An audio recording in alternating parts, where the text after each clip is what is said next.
You person, how would you decide? Well, I don't know.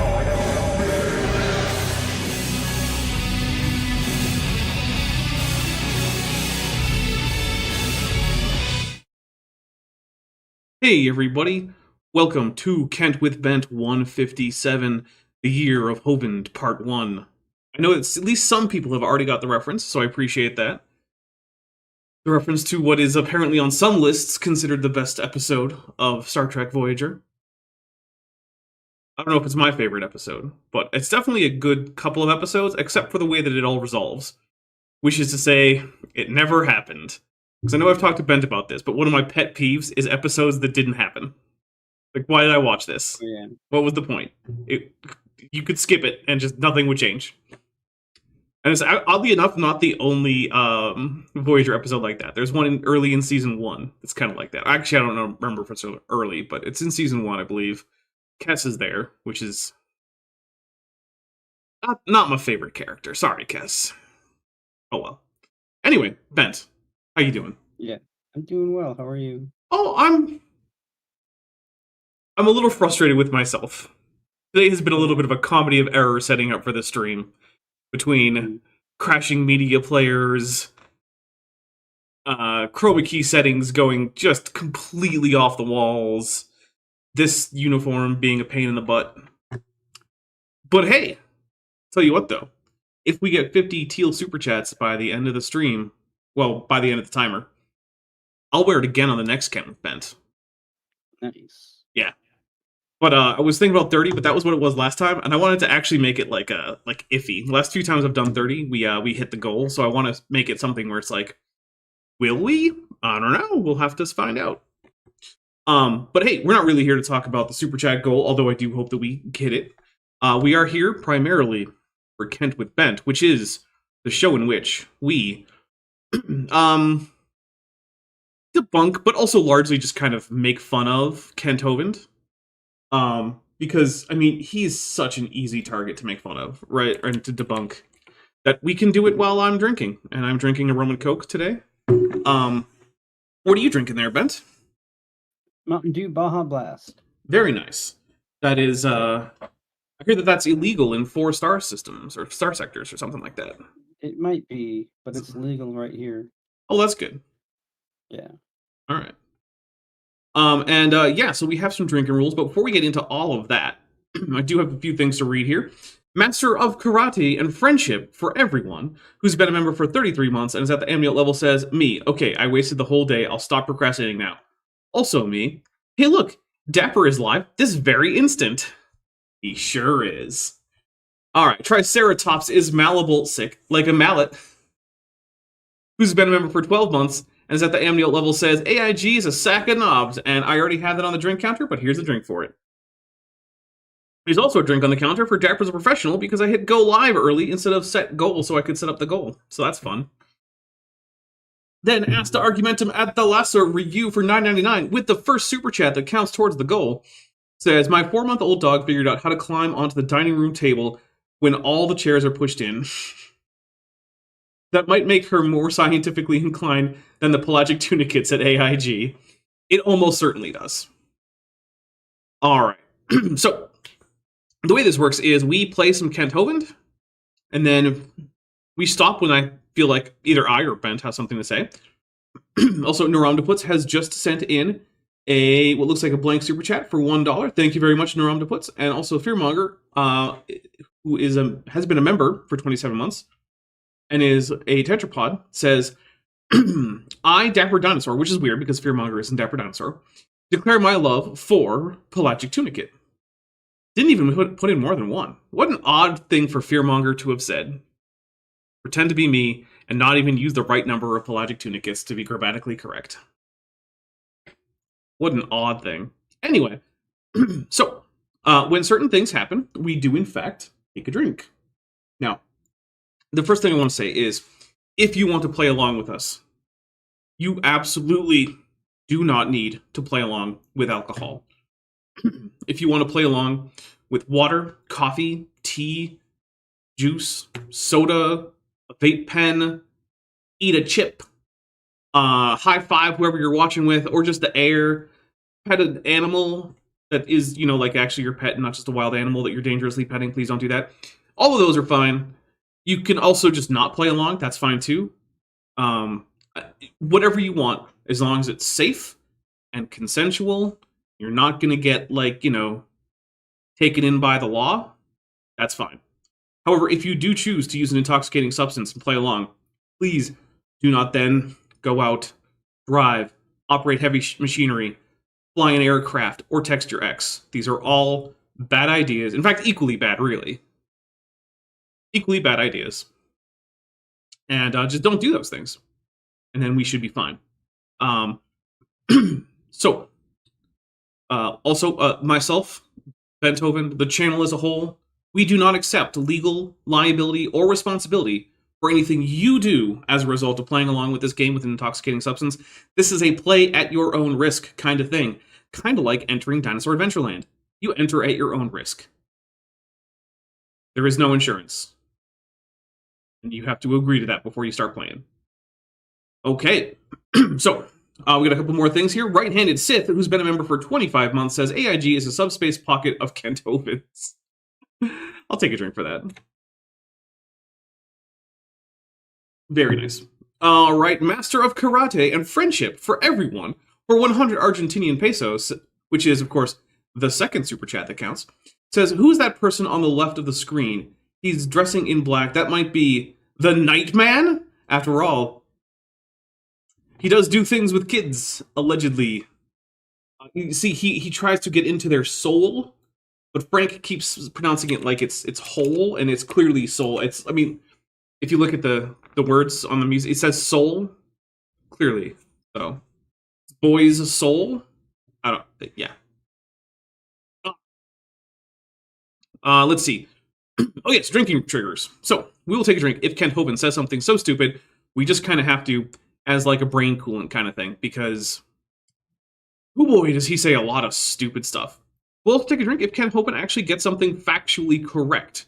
So, he can't just be quoting something, right? So if he just picks up a book, starts reading out of it, no, that doesn't count. Actually has to be something that's correct in his brain, and then his brain sends signals down to his vocal apparatus, and it comes out through his vocal apparatus.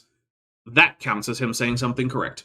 I suppose if he signed something correct, like in American Sign Language or something, that would also count, but I don't think Kent can sign, so yeah.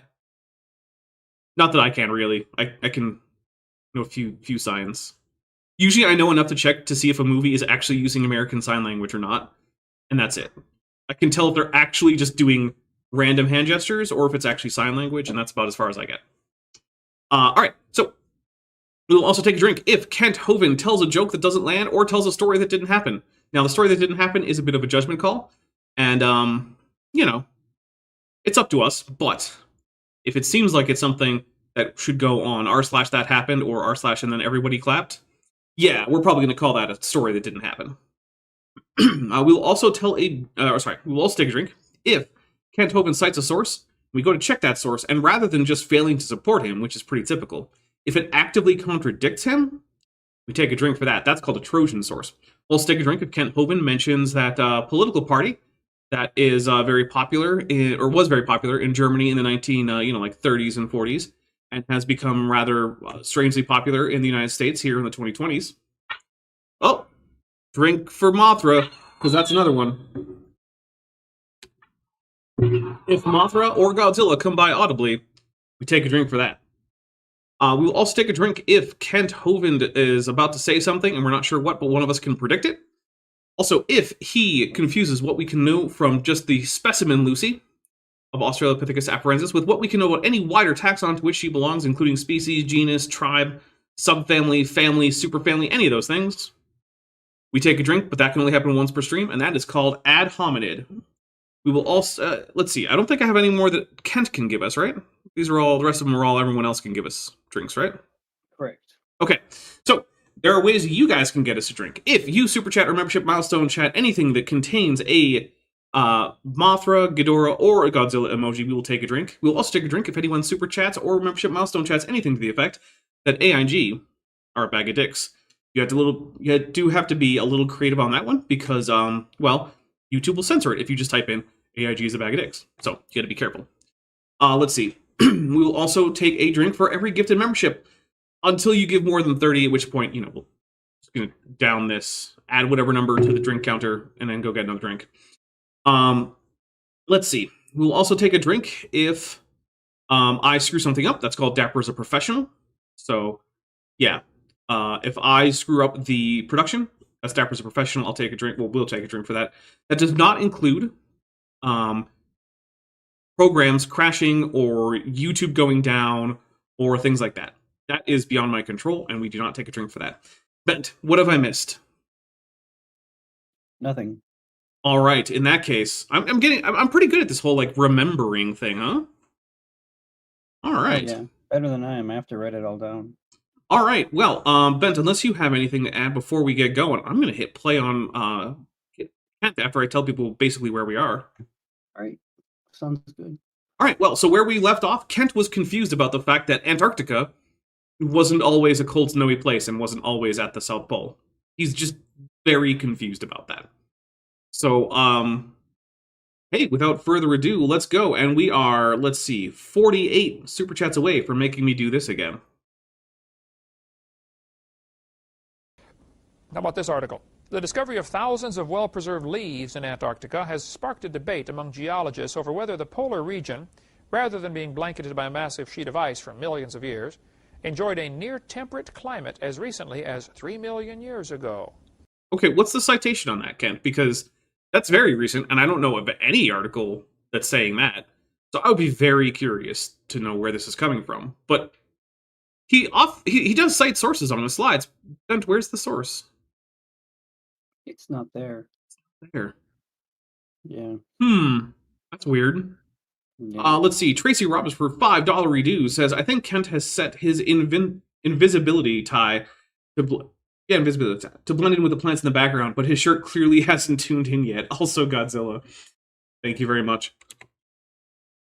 All right, and then Chris McDaniel, who's been a member for 23 months and is at the amulet level, says, 15 years ago, I lost my husband unexpectedly. Take care of your hearts, everyone. Godzilla. Well, I'm very sorry about that, Chris McDaniel. That sucks. Thank you for spending some time with us, though. All right. And yeah, hey. Oh, we'll take a drink from Opera. Look. Here's something. If you have someone you care about, and you haven't told them how much you care about them in, say, the last week or so, go do that. Do it after the show, or maybe tomorrow. Make a point. Tell people how you feel about them. Tell them how much you care, because you won't always have the chance. And you'll wish you did.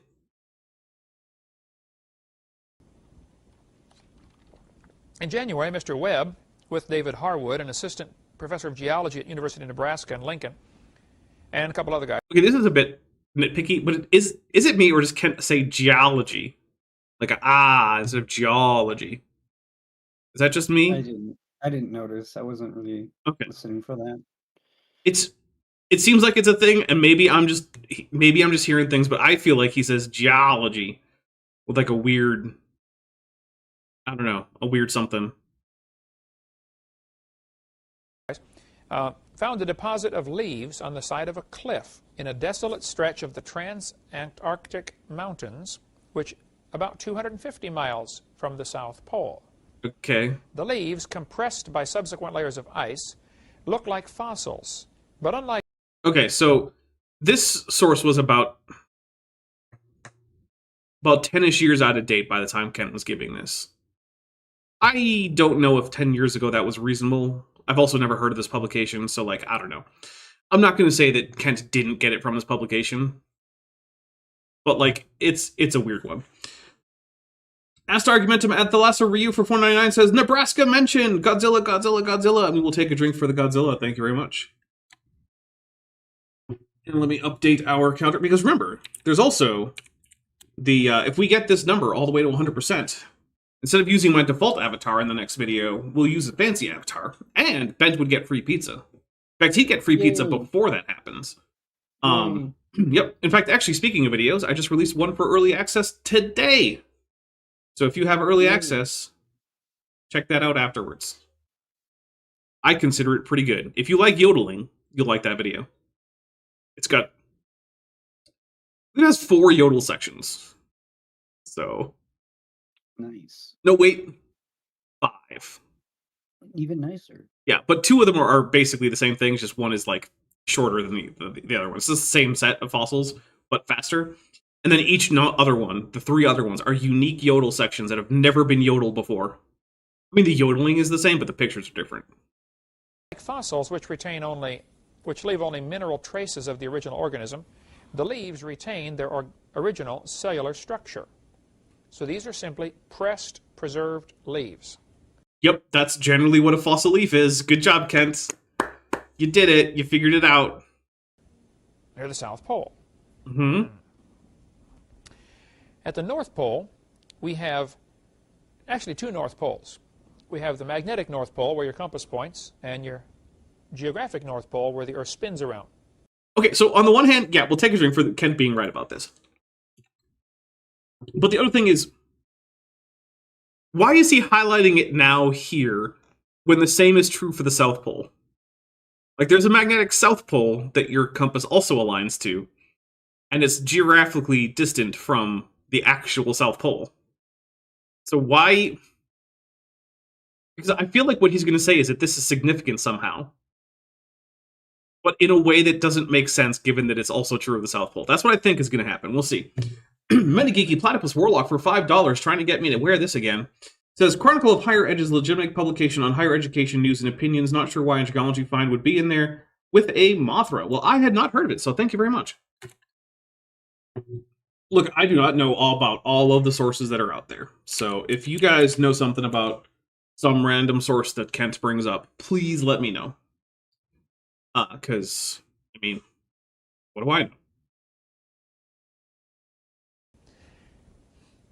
I think they're about 800 miles apart. I don't remember the number, but it's something like... It changes, Kent. It doesn't matter. Come on.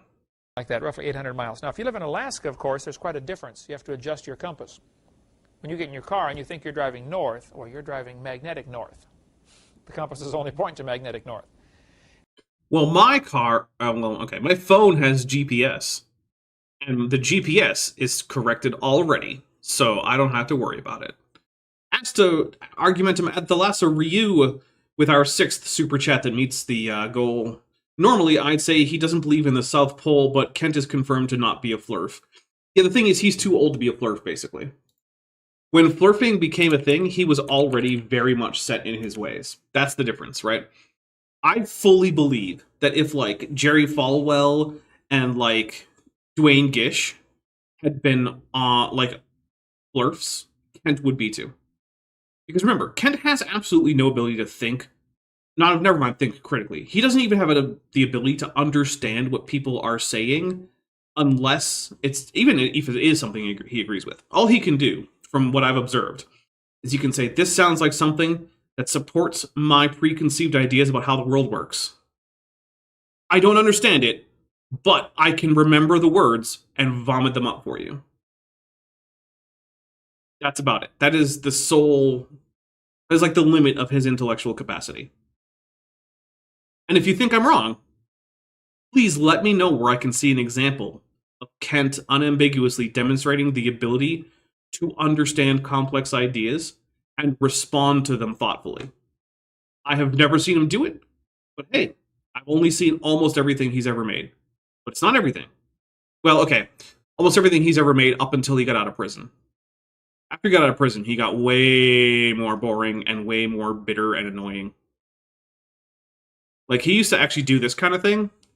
Now he, like, just pretends that Rachel Oates does makeup tutorials and, like, complains about Atheist Junior existing, I guess. While also whining that YouTube keeps shutting down his multiple channels for community guideline violations. Does that too. Master of Karate and Friendship for Everyone for 100 Argentinian peso says, ironically, Antarctica, the no bear land, has pinnipeds, which are ursids. No, they're pinnipeds. And the Arctic Circle might run out of bears if things keep going wrong. Okay, so there's a few things. One, pinnipeds aren't ursids. They are, however, a sister group to ursids. They're very closely related. Ursids, procyonids, and pinnipeds all very closely related. But also, the Arctic won't run out of bears. It will run out of polar bears, but they will be displaced and replaced by brown bears. So there will still be bears. It just won't be polar bears. And then Tracy Roberts has gifted a Dapper Dinosaur membership, for which we will take a drink. Thank you very much. Okay. Here in Florida, it doesn't matter because they both line up pretty well. So if your compass says north, well, you're still going north. Pretty close. Pilots, though, have to watch for this because the magnetic field of the Earth is a little irregular, and they will have to be adjusted, and they'll say your compass is reading 8 degrees off. You know. I really want to know what the point he's making about the difference between magnetic and geographic north. Like, do you know what possible argument he could be making out of this, or is he just going off on a tangent about a thing that happens to be true? I can't figure out where he's going with this. All right. I wonder if he'll even reach a point. He doesn't always. There is that. Yeah. Pilots are constantly kept aware of that, how to adjust their compass to be actually going true north. Otherwise, they'd be real lost in a hurry. Wouldn't land anywhere near where they're supposed to land. So I suspect the mammoths are up there chomping on their tropical flowers. Okay, so we've switched from the South Pole to the North Pole entirely because there were no mammoths at the South Pole. So, okay. Jeez. Oh, did I miss a membership chat? Julian Wren, Julian Wren, if I missed a membership chat, let me know whose it was. I'm not seeing one that I feel like I missed.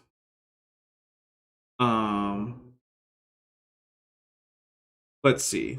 Killer Italian, who's been a member for 31 months and is at the amniote level, says maybe Kent should use a compass to find his point with the Godzilla.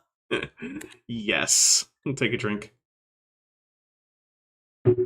Oh, Master of Karate and Friendship for Everyone meant Arctoids. All right, well, that would have made this very correct. Yeah, then it would have been, ironically, Antarctica, the place of no bear, has pinnipeds, which are Arctoids. Yep. I would say Arctoidians, but whatever. I'm not going to split hairs on that one. And it began to snow. They'd never seen snow before. That's extremely dumb, Kent. Everything about mammoths is that they were cold weather adapted. That's extremely, extremely dumb. This was the fragments of ice coming in my theory. That it wouldn't have been snow. Jeez, Kent. Can you go through like more than one sentence without just saying something absurdly dumb? I'm taking another drink. I can't with this guy. Jeez.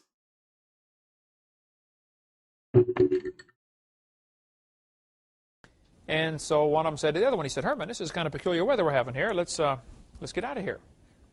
And he began to run around, and the snow got deeper and deeper and deeper. And Olivia Williams, who's been a member for 33 months and is at the Tetrapod level, says, I have this to use. Drink up with a Ghidorah. And we'll take a drink. Thank you very much. I know here we are in Florida, but how many of you have ever been in snow before? You ever been in snow so deep you could not fall over? You're just walking along and you stand there and you can't even fall down. Well, yeah, Wisconsin, you probably still got snow up there, don't you, in April? Have you ever been in snow so deep that you couldn't fall over in it? No. Okay. Really? Yeah, really. You just didn't get blizzards when you were a kid? I mean, maybe like 3-foot blizzards, but you can fall over on that. Okay. I remember in June, going up to northern Michigan, and we could still walk out on the lake. It's frozen in June. Why does anybody live up there? I don't know. But these mammoths were probably chomping on the That was a flowers joke that didn't land. Snow. They got running around trying to find a place to escape this, brand new disaster. They'd never seen anything like this before. And some of them ended up trapped in snowdrifts, standing up. Okay, except that they weren't. They were trapped in bogs, Kent. That's the thing. They were trapped in bogs. And bogs freeze sometimes. And as deposits go down, the freeze doesn't lift from the very bottom parts. It's what's called permafrost. Kind of how permafrost works. Like, the thing that really bugs me about this is almost every other creationist I've ever heard of gets the basic mechanism for the freezing of the mammoths, as well as the basic ecology of mammoths, correct. But Kent, for some reason, in order to save his thermodynamically impossible big freeze from space idea, has to just come up with a brand new mechanism for the freezing of mammoths that is counterindicated by all the evidence, and that also, for some reason, like, negates every single thing that we know about their ecology. It's like he's trying to come up with the dumbest version of this that he possibly can. Like, you know, that Walt Brown, his ideas just make too much sense. I'm gonna make him stupider. Maybe his targets are just, like, the stupidest people imaginable. Maybe that's just who he's after. Olivia Williams, for $6.99 Beaverbuck says, no, I have been in meters deep snow and could still fall. I mean, so I've been in snow that went past my waist. And if I had just plunked myself down, like, from the air in that snow, I wouldn't have been able to fall in that. I don't know. But that very fact that I've been in snow that's gone past my waist maybe gives you a hint as to why I live in Arizona. Because you know what isn't fun? Snow. Yeah, you know what isn't fun is trying to shovel out like 4 feet of snow, 4.5 feet of snow. It's absolutely miserable. Lieutenant Matt the Navigator for $4.99 says, Kent is wrong. All pilots fly. As pilots, we fly magnetic and adjust for declination at in the planning stage where the computers don't handle it. Oh, okay. I didn't know you were a pilot, but I guess it makes sense since your name is Lieutenant Matt the Navigator. It's not just a Lower Decks reference, although it is a Lower Decks reference, which I much appreciate. Dutch Mammoths never saw snow tunicate. Thank you. For $2 says, how is Kent this stupid with the Godzilla? I don't know. I really don't. I honestly think that in addition to just being an absolute piece of shit, there is something fundamentally broken in Kent Hovind's brain. Like, it fundamentally does not work the way it should. And normally, I would give someone like that some compassion and a break. But, I mean, Kent's also reprehensible in every imaginable way. So, yeah, I don't care. Joshua Geese for $5 says, it was April Van Ryan's membership chat. Oh. I'm looking for one. Oh, I did miss it. I'm so sorry, April Van Ryan. It says, hi, Brother Bent with a Godzilla, which we'll take a drink for, and then a bunch of pelagic tunicates. Gross. Hey, sis, how you doing? I'm so sorry. I didn't see that. Jake, insert clever dapper inside joke here. Nelson for $5 says, my contribution to the goal. Best place to spend a Tuesday on the internet. Pizza for Bent. All right, well, that gets us 11 out of 50 for the goal. And Bent, who knows? Maybe you'll get pizza. I don't know if we're on pace for it, but like it could still happen. Anything's possible. Maybe some people will give some like $100 reduce super chats. Maybe. I don't know why I specified dollar reduce, which is what I call Australian dollars. Which, by the way, how does Australia actually not have like a petition or someone introducing a bill to change the name of your currency to dollar reduce? Like, it's a huge missed opportunity, guys. Come on. Galactic Leon Malleable Marsupial Kennedy for $5 reduce says pizza time with a pizza emoji. We can only hope. All right, here we go. Snow buried them and suffocated them. You can suffocate in a hurry in a snowdrift. And I mean, okay, that is true. You can suffocate fast if you're completely buried in snow.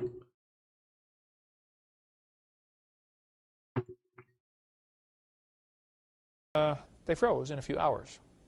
No, they wouldn't have had time to freeze. The reason that they're preserved is primarily not because they're frozen. It's because they were preserved by acidic bog water that's like hypooxygenated. I don't know. It doesn't have enough oxygen. I can't think of words today, guys. I can barely produce today, so please give me a break. I can feel my brain leaking. But yeah, that's the thing. That's why they can freeze, because they were already preserved. It's like if you took an actual mummy and put it in the freezer. Is it preserved primarily because it's in the freezer? No, not really. But does freezing it help? Yeah, I mean, it's gonna not decay even more, I guess. Sure. Kent Professional Ice Dome Miner Halstead for $4.99 says, Kent Hovind looks like the kind of guy who wouldn't love his enemies. Yeah. So look, I'm not a big fan of saying things like, oh, this person's not a real Christian because they did insert bad thing.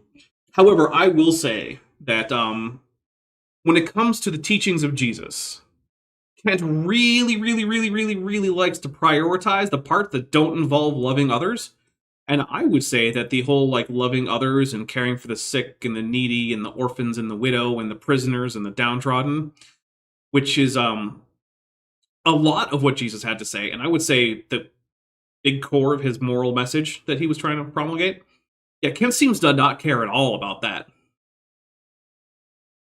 When was the last time you think Kent Hovind helped a widow by just giving her something she needed? Or an orphan? I can't imagine if he's ever done that. Yeah. You think he has any, like, collections to, say, donate to a prisoner's canteen to help the prisoner? No, I don't think so. You think he's running a soup kitchen that just feeds whatever needy people come in? I doubt it. Yeah, exactly. So, while I'm not going to say Kent isn't a Christian, he absolutely is a Christian. I will say, hey, Christians, those of you who are concentrating on things like feeding the hungry, clothing the naked, assisting the orphan and the widow, the foreigner, the prisoner, you guys are doing a good job. Keep that up.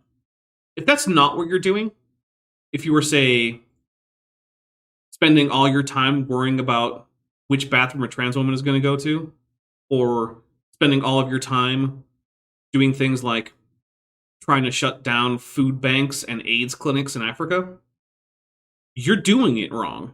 Get better. Lieutenant Matt the Navigator from $4.99 says, his enemies? I'm not sure he ever loved his wife or kids, or wives or kids, yeah. Yeah, no, I don't think he did either. The thing is, I am not sure that Kent Hovind is actually capable of love. The way he talks about having a wife is he seems like it is both like a trophy to have, like, aha, I have this wife, isn't she wonderful? And then also, like, he thinks the Bible says he should have a wife. And so he just feels like that's what he's supposed to do. I don't think Kent actually can feel, like, love, as in, like, concern for the well-being of others, even to the, detriment of oneself. Like, I don't think he has that capacity. He sure doesn't seem like he does. Beresovka mammoth, 1901, I believe it was found frozen, standing up. The wolves had eaten the trunk and some of the head and one of the front legs, but the rest of it was very intact. Which, by the way, indicates that those parts that came out were still preserved, but not really frozen anymore. And was taken back to, I believe they still have it in a big freezer in Russia someplace. Did you see this when you were in Russia, the Beresovka mammoth? You had not seen it, though. I don't think Kent knows how big Russia is. It's like if someone went to the United States and they were like, hey, did you see, like, Denali and also the Grand Canyon and also the Everglades and also the White Mountains and also Kilauea? It's like, no, man. It was just one trip. USA is a big place. I think it's in Moscow, but I don't know. As the ice began scooting out toward the equator from this being dumped on the poles, it would carve out glaciers. Glaciers don't move at the speeds that Kent needs them to. They just don't. In order to actually flow like a fluid, which they do, they can't flow too fast, or the stresses would actually exceed the ability of ice to plastically deform, and instead it would brittle fracture. And then what you would get is not a glacier, but an avalanche. And those aren't the same thing, but I don't think Kent knows that. Glaciers would carve out canyons, and all over the world you see mountains that are just obviously carved by glaciers, like the Matterhorn. Have you seen that one? They have a model in Disneyland. It's one of the Swiss Alps, The Matterhorn comes up and then goes back out and then goes up to a point. That's what makes it so hard to climb. You got to climb out to get going up again. So very difficult to climb the Matterhorn, they say. This is because glaciers went around it. It was a mountain. Glaciers went around it and carved out that place like this on the Matterhorn. Yes, Kent, mountains all over the world in the northern hemisphere show signs of glacial erosion. And, like, what? No one disputes this, Kent. The thing is that Kent is trying to say, look, my idea of a thermodynamically impossible comet freezing the planet would predict glaciers. And there's two problems with that. One, basically every other person's model about the history of the world also predicts that, which means that going on and on about it is what we call non-dispositive. It doesn't support one side or the other. But here's the other problem. Kent's thermodynamically impossible asteroid model doesn't actually predict glaciers. It predicts avalanches and landslides. And those aren't the same thing. And they don't leave the same signs at the end. So, the more he talks about how many glaciers there have been, the less likely it makes his already physically impossible model. Like, if we ignore the physical impossibility of it, everything he's talking about here makes his idea less likely. And that's a little crazy to me. Now, I have to say, we have 108 people watching, but I only see 49 likes, which means that once again, I hate to say it, but I like less than half of you half as well as you deserve. So hey, hit that like button so you don't get bilboed. Make a note for me to get a picture of the Matterhorn in here, would you? In slide number 158, I believe. Let's see. Yeah, after 158. Okay. Oh goodness. Rail got to for $2 says, Isim pendulo genesiseni ziasihuama zemith tondo? I'm not even sure what language we going for here. I'm gonna take a drink either way, but like I don't know. That is not one I recognize. Not even sure what language family we're going for here. Bent, do you recognize it? No, I don't. Oh. And a lot of obvious glacial effects are found Zulu. Yeah, there's something I don't speak. all over the world. There was an ice age. Yeah, The question is, when? Okay, I don't think it was millions of years ago. If you go to Ohio, Kelly's Island is not too far from Toledo, Ohio. You can have to take a boat to get out to it. It's in Lake Erie. But you can go out to Kelly's Island, and you go all over Canada and see this feature right here. Glacial grooves, they're called. Scratches in the rock. If you took a great big huge rock the size of this house and dragged it across another big rock, it would leave scratches. Kind of like when you run your brake pads too low on your car, you know, it scratches the grooves in the rotors or in the drum. And this is what you have. These glacial grooves are found all over the world, in the polar regions primarily. These happen to be from Kelly's Island, Ohio. Those are among many other features that tell us, yes, there was an ice age. Cool, Kent. What is your point? If literally no one is disputing a point, you don't need to keep arguing for it. Like, for instance, here's something you could do, Kent. Since, apparently, according to you, the big difference between your claim and the claim of science is the dating of the Ice Age. Instead of giving evidence for an Ice Age, why don't you give evidence for why you think it's young? Right? Because that would help us distinguish between your idea and the idea the scientists have. That could be useful. These black lines on here show the terminal moraine. Who remembers what a moraine is? Remember what a moraine is? Talk about that in here? We did talk about it. Goop23 for $5 says, Ohio mentioned, with a noisemaker party hat confetti emoji, then 3 corn emojis, and then another party hat noisemaker, and what are these called? Do these have a name? Partying face emoji. There it is. That's what they're called. All right. And yes, Ohio did indeed get a mention. Good job, Ohio. Last time I remember Ohio getting a mention was like, what was it? I think it was like the second Obama election. Because a guy I know was like, Ohio's gonna carry it for Obama, and I was like, yeah, maybe you don't know that. I mean, it did happen, but like, it was just really annoying that that's all he would talk about is Ohio for like about 40 minutes as those votes came in. Like, also driven through Ohio, and it's boring. Sorry, Ohio. Driving through on I-10, not very interesting.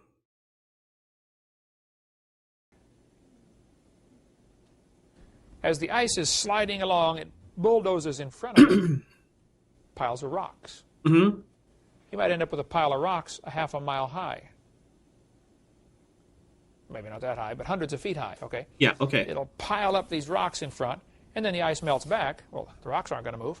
All right, I'm making an executive decision. We're skipping ahead a little bit because I'm really tired of just being told, yeah, there were glaciers, something to which no one just objects and no one disagrees with.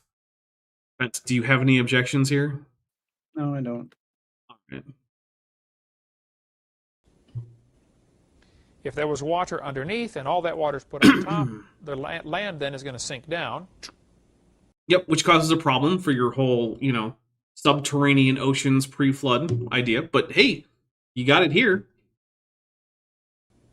And some pockets of water will be trapped. Some escape, some don't. And you end up with huge aquifers today. Oftentimes they'll drill down and drill into underground lakes. Okay, kind of. The thing is, an aquifer is not the same thing as an underground lake, right? An underground lake is actually like a body of water that is just a standing bit of water that you could like drop something into, or if it were deep enough, go swimming in, right? But an aquifer isn't that, right? It's water that is suffusing an area underground, but that area is still primarily occupied with rocks and soils and things like that, right? When you drill down into an aquifer, you don't hit a pocket. You get waterlogged earth. So it's not an underground lake. And that's one of the reasons why it can occur outside of things like caves, right? Like you don't go walk into a cave and say, oh, I'm now in an aquifer. No. But if, say, you're trying to build someone a foundation and you hit an aquifer, you're not going to fall into the aquifer, but you do have to worry about sealing it up lest water get in. So it's not an underground lake. Underground lakes are a different phenomenon from aquifers. They're both underground water, but not the same thing. Massive amounts of water still trapped down in the ground.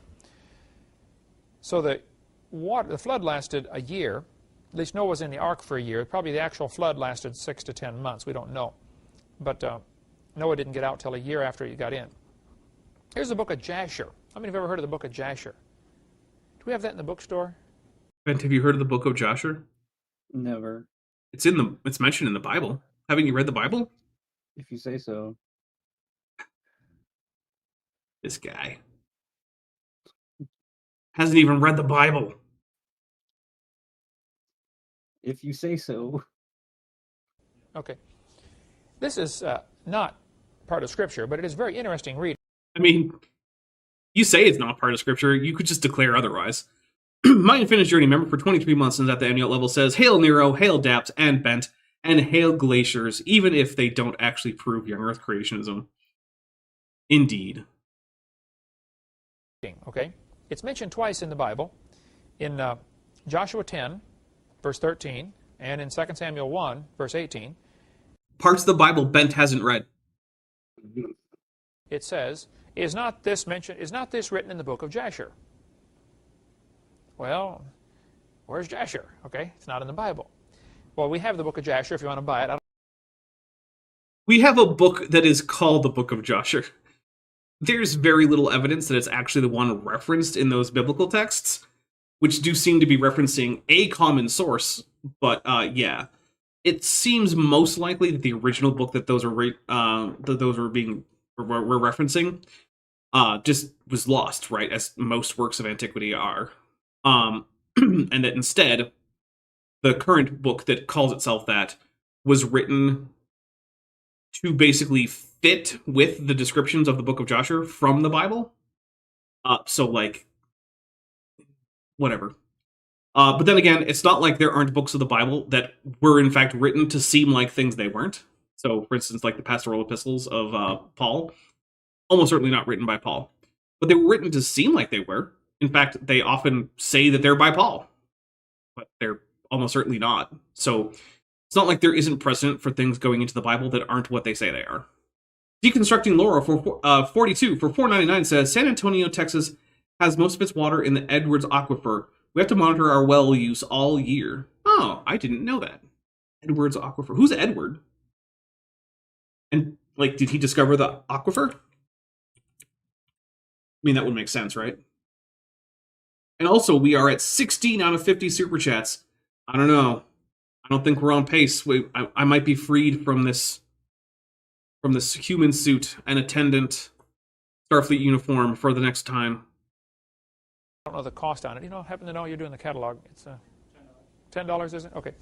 Yeah, right there. $10. Okay. Thank you, Daniel. I need guys like you around here. Here's what the book of Jasher says. In Jasher 6:11. And on that day the Lord caused the whole earth to shake, and the sun darkened, and the foundations of the world raged, and the whole earth was moved violently, and the lightnings flashed, and the thunder roared, and all the foundations in the earth were broken up. Interesting. I guess. Hey, we're having some bad weather. Jasher is kind of retells the whole Bible story, Old Testament, just different perspective. Apparently not inspired of God, but inspired. Somebody was inspired to write it. Okay, so according to Kent, this is basically Bible fan fiction, and we should take it seriously for some reason.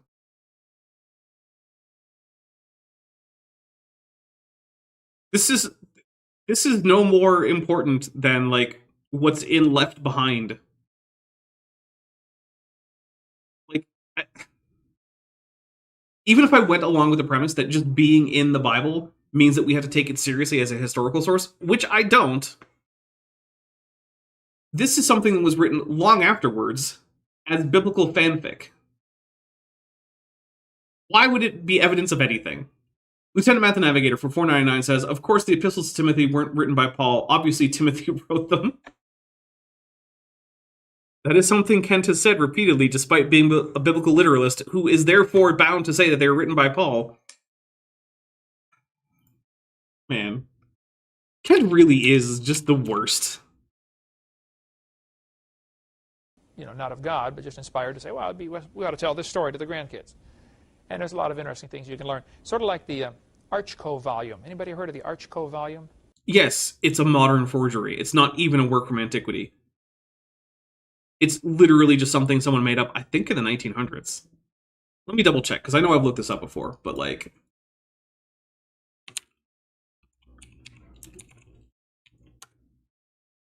yeah, 19th century, sorry. So it's from the 1800s. Yeah. And it's supposed to be, like, non-Christian reports of Jesus from the ancient period. But, hey, Bent, how many ancient manuscripts of the Archco volume do we have? You can probably guess. I can guess, but it'd be a guess. But I'll guess 0. You're right! Yay! It just appears in the 19th century, out of the blue. It's just a forgery. I'm taking a drink for Kent, just like, have you read the Archco volume? No, Kent, because it's just a modern forgery. Rael Gatubello for $5 says, Dante's Inferno and Paradise Lost have so much more dignity as Bible fanfiction than Left Behind ever will. True. That is true. But I also wouldn't use Dante's Inferno or Paradise Lost or the Paradiso or the Purgatorio as historical sources. People always forget that the Divine Comedy has 3 parts. It's not just the Inferno. He starts out with Virgil going down to hell, but then he goes to Purgatory and Paradise too. Although, I'll be honest, the Inferno is the most interesting part, because it's got all, like, the juicy details about, like, which popes are burning in hell. Whereas, like, Paradiso is like, oh, and the angels are flying around between, like, Mars or something. It's like, oh, okay. And It's kind of boring to me. Archko. Jan, you've got to read the Archko volume. I'll get it during the break. He'll take a break in a minute. I'll go get the Archko volume and show that to you. I mean, it's probably no surprise that he believes the Archko volume is real. He also believes the Protocols of the Elders of Zion is real. A known plagiarized forgery that has almost identical text to, like, an op-ed from, like, what was it, 19th century French newspaper. And then it just has, like, these are the actual minutes from a meeting of Jewish elders just slapped in front of all that.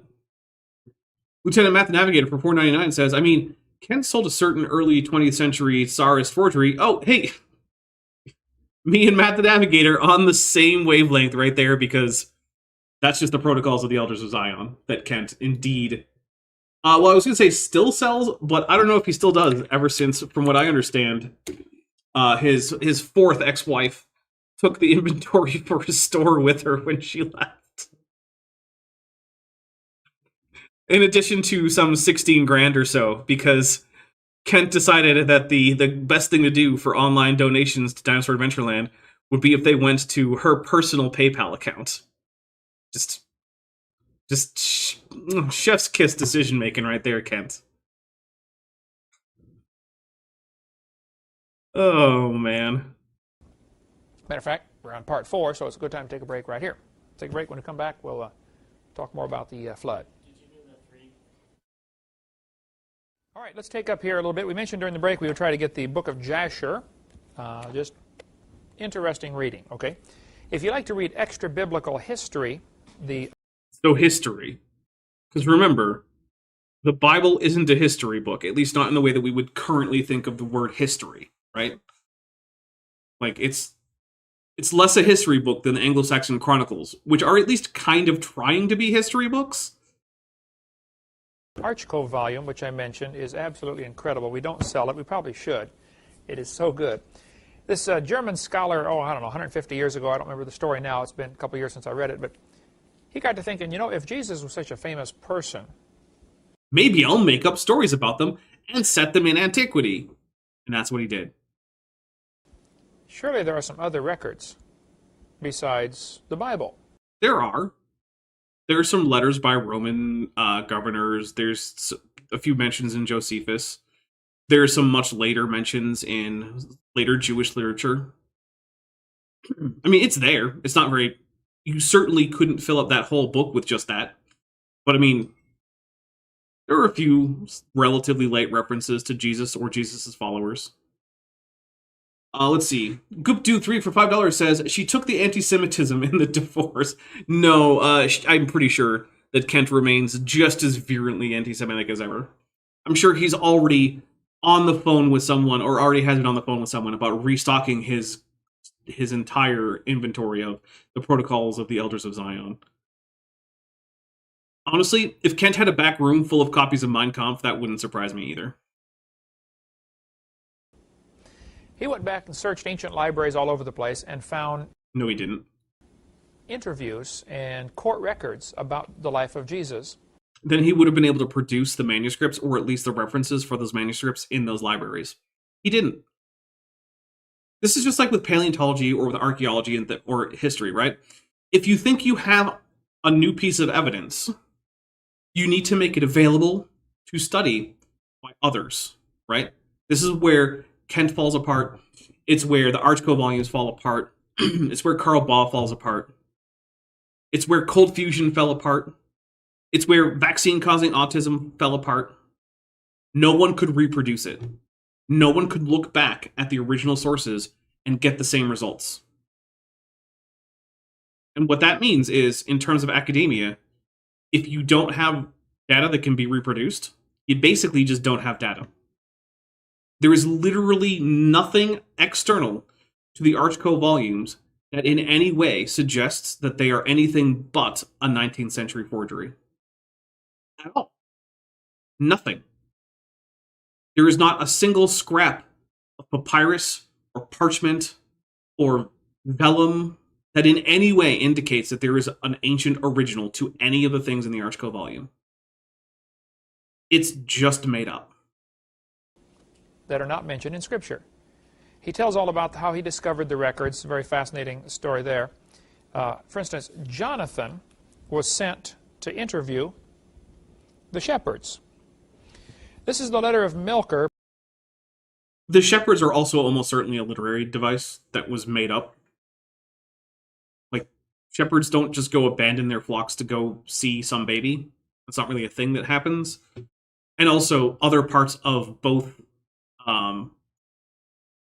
nativity gospels are either historically implausible or just not really possible. Like, you don't have a census in which people move to complete the census, because that defeats the purpose of a census, which is to figure out how many people live where. So, like if there was a census and they were like, all right, Bent, you have to go to Milwaukee to complete the census. And Dapper, he has to go to Boston. That wouldn't tell you how many people lived in Arizona, which is the point of the census, is to do things like figure out how many people live in Arizona so you can figure out how many Congress people they should be apportioned. But if instead it was like how many people were raised in each state, that wouldn't actually reflect the actual populations. So it's pointless. So we know that there was no such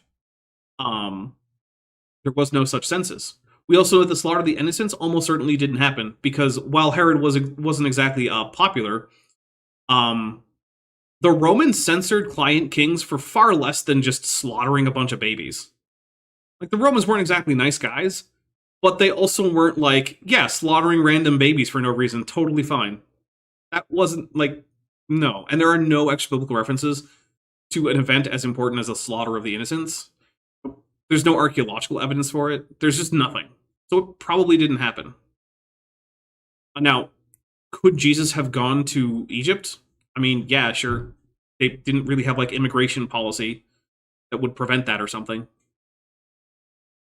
Yeah, at the time, you could just move to a different country, which it was at the time that Jesus would have been born, because at that time, Judea would have been a protectorate of Rome, not a province, which there is a difference.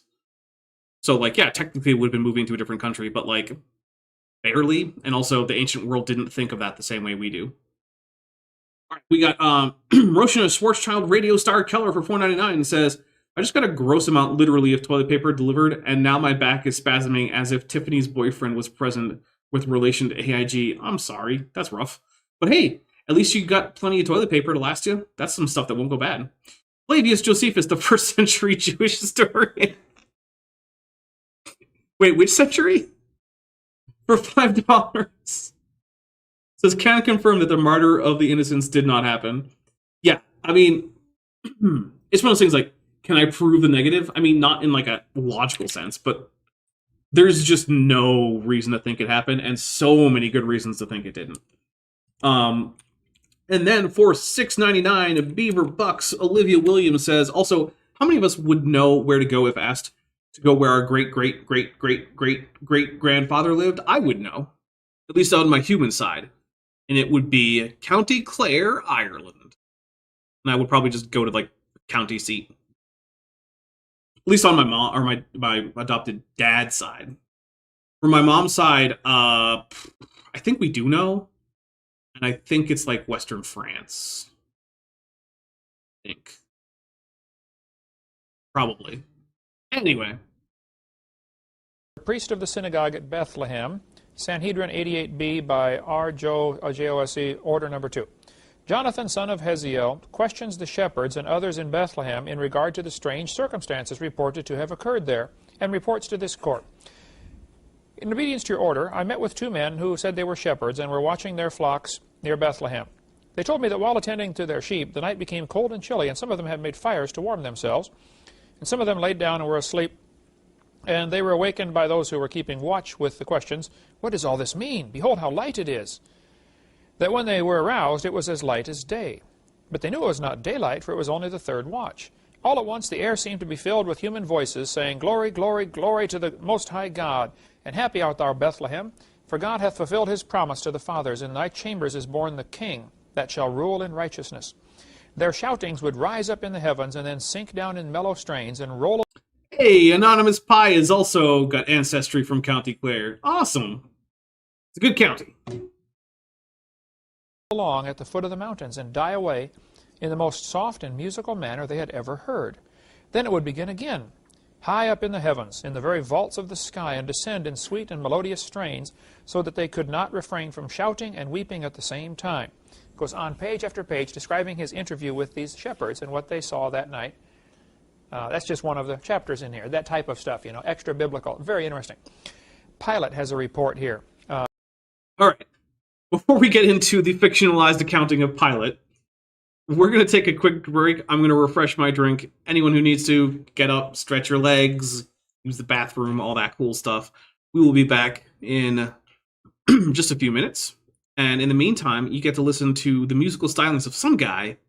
I don't know. I think he's been on the channel. Who is it, Bent? Who's the one whose music we're listening to? I forget his name. It's something. Brent Bovind, something like that? Something. No relation. Okay.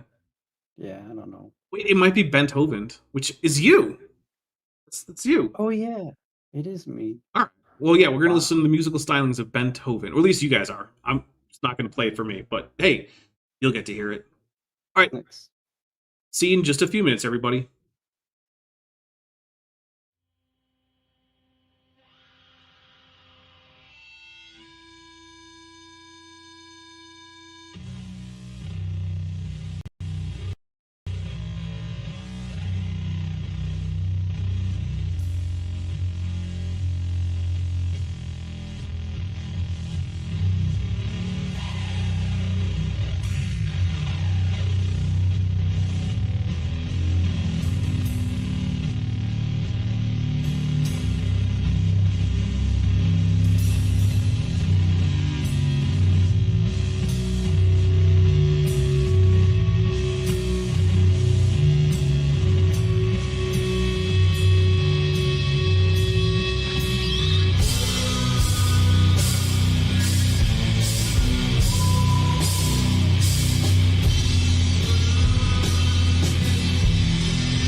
And we are back.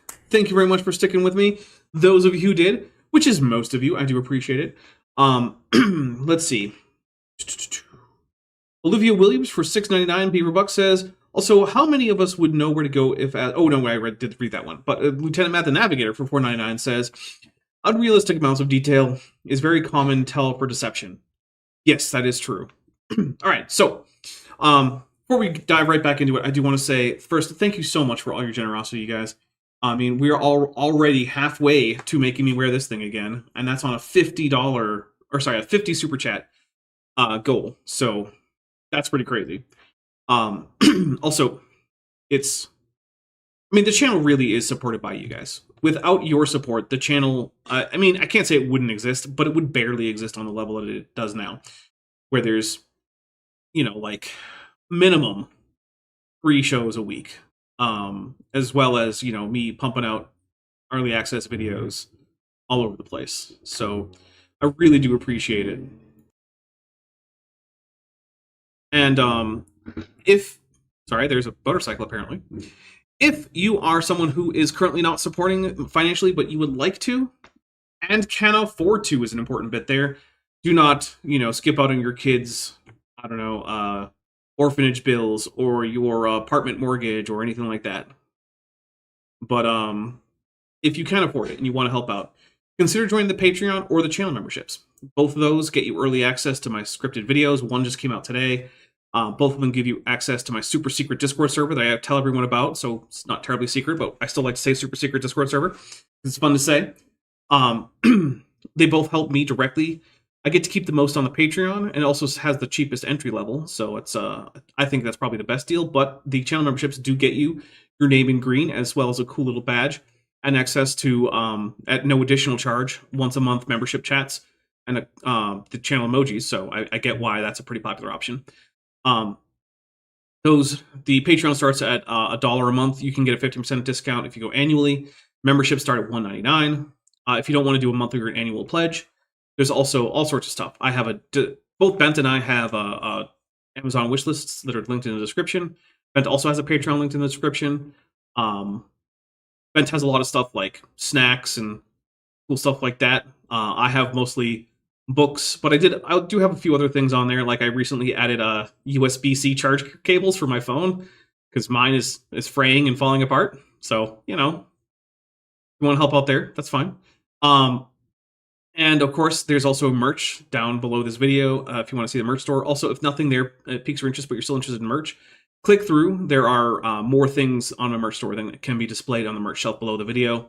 And finally, if, a financial support is just not your thing, or you feel like you're already supporting financially enough or anything like that, or you can't afford it, please just make sure you like my videos, comment something on them that doesn't have anything to do with the algorithm. I suggest something like, I always watch all of Dapper Dinosaur's videos, or I love Dapper Dinosaur's videos if you can't think of something to write that's like germane to the particular video.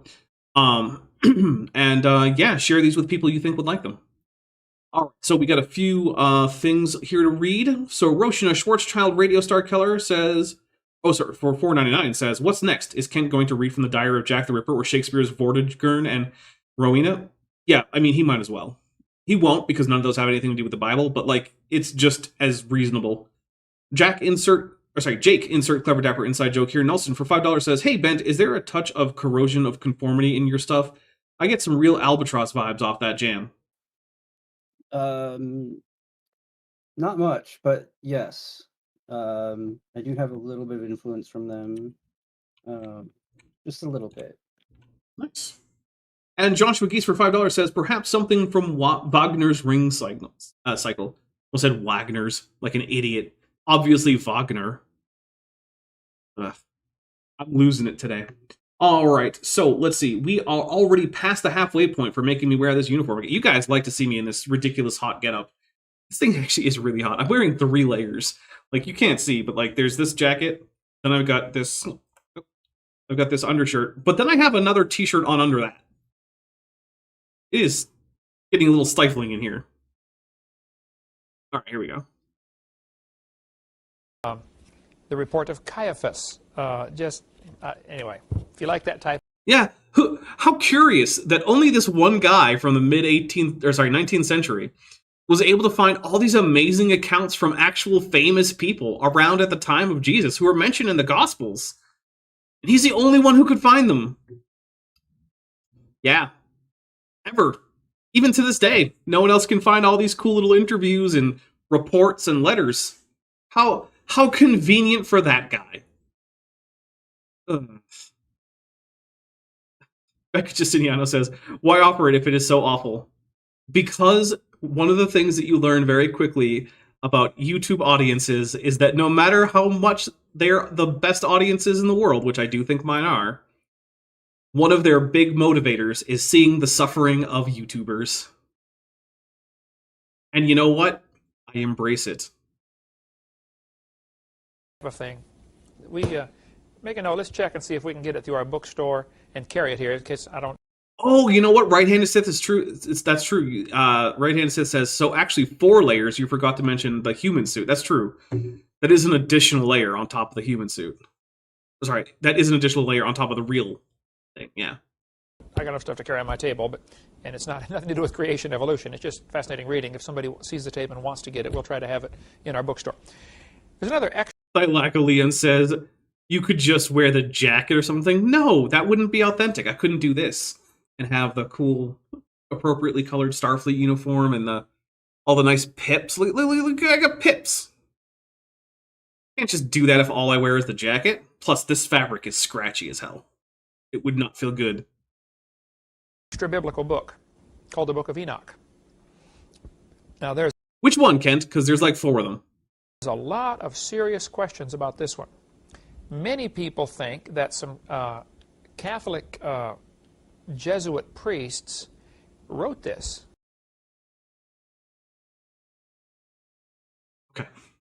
Okay. Let's just find out, when was the Society of Jesus founded? In case anyone doesn't know, the Society of Jesus is the thing that you have to join to be a Jesuit. Let's see. So, let's see. 1540. 27th of September, 1540, the Society of Jesus was founded. Okay. There are references, like quotation level references, to First Enoch in the New Testament. Bent, do you think that a group of Catholic priests managed to forge First Enoch before Christianity even started? Does that seem plausible to you? No. Okay. Now, did you know that there is there's a Christian group who aren't Catholics who have the Book of Enoch in their Bibles and have had it in their Bibles for about 2,000 years? Well, basically. Yeah. Yeah. It's the Ethiopian Tewahedo Orthodox Church.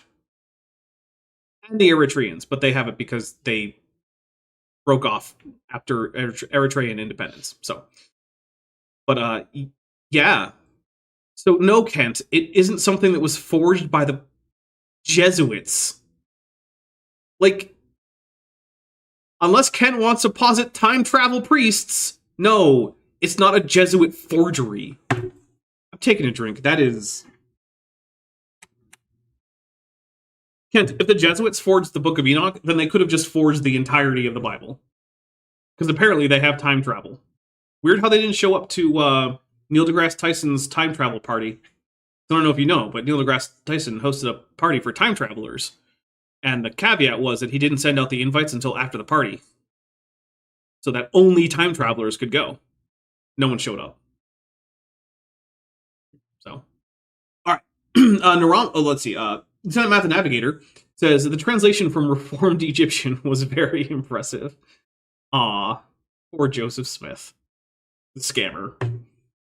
And almost certainly, CSA guy. Naramdaputz for $2 says, see my next super chat for the message. Naramdaputz for $2. See my previous super chat for the message. I see what you did there. I'm not going to fall for that. Roshan, a Schwarzschild radio star Keller for $4.99 says, I thought we already discussed this. Jesuits have a time machine. Yeah, I hate that there's so many absurd conspiracies that just end up with, like, if this is true, the Jesuits have a time machine. Please explain how this works. Why is the only thing the Jesuits do with their time machine is make weird forgeries and, like, trick people into being Muslims? What? Ugh. To justify purgatory. Kent, if the Book of Enoch justified purgatory, then it wouldn't have taken till the Crusades for purgatory to be invented by the Catholic Church. So no, Kent. The Book of Enoch was not forged to justify purgatory. For one thing, the Jesuits were founded after the idea of purgatory was invented in the first place. So once again, I'm taking a drink. Goodness. I really need to figure out why it is that people seem to think that the Jesuits have a time machine. Roshan, a Schwarzschild radio star Keller for $4.99 says, Stephen Hawking held a time traveler party. Oh, was it Stephen Hawking? And I said Neil deGrasse Tyson. Okay, must have been Stephen. I'm sorry about that. Look, I do not get everything right, especially on these live shows when I don't really have the chance to look everything up. Can you imagine how boring this show would be if I actually took the time to look up literally everything? It would just be me typing for like an hour and a half and about a half an hour of me saying things. No one would watch that. And some other Catholic doctrines. The Bible... Got any in particular that you think comes out of Enoch, Kent? You think the Immaculate Conception is in there? Because it's not. Jeez. Jake Insert, clever dapper inside joke here. Nelson for $5 says, holy batch crazy conspiracies, Kent man. Yeah, exactly. Nathaniel, scientific journal Nat Geo Gray, who's been a member for 33 months, is at the tetrapod level, says, it was Stephen Hawking. Yes, I did indeed screw that up. And I do apologize to both Misters deGrasse Tyson and Hawking. Or I suppose doctors. The misters? I don't know. I'm trying to be formal, but I'm failing.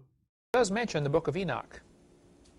I forget where it mentions it, but as it says in the Book of Enoch, you know, just like it says about the Book of Jasher in Joshua chapter 10, it mentions Enoch. The New Testament does more than mention Enoch. It draws directly from imagery, and I believe in a few places even quotes First Enoch. First Enoch was a wildly popular book during the first century in both Jewish and Jesus-following circles, and was really into like the second and third century, and it never really fell out of favor in Ethiopia. So I don't know if I'd put a lot of stock in this one. There are some real wild stories in here that obviously cannot possibly be true.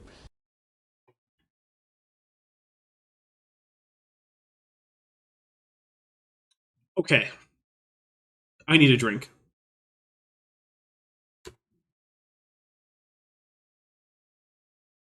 Kent. You are telling me that the reason you don't believe that Enoch is a true accounting of the history of the world is because it has wild, impossible stories. Have you read Genesis? You know, you get a talking snake before the first section of Genesis is out, right? There is nothing that is wild in Enoch that is not similarly mirrored in Genesis as also being wild. The difference is that when Christians were figuring out which books to put in their collections of scriptures, Enoch was getting less popular as they were starting to formalize this process.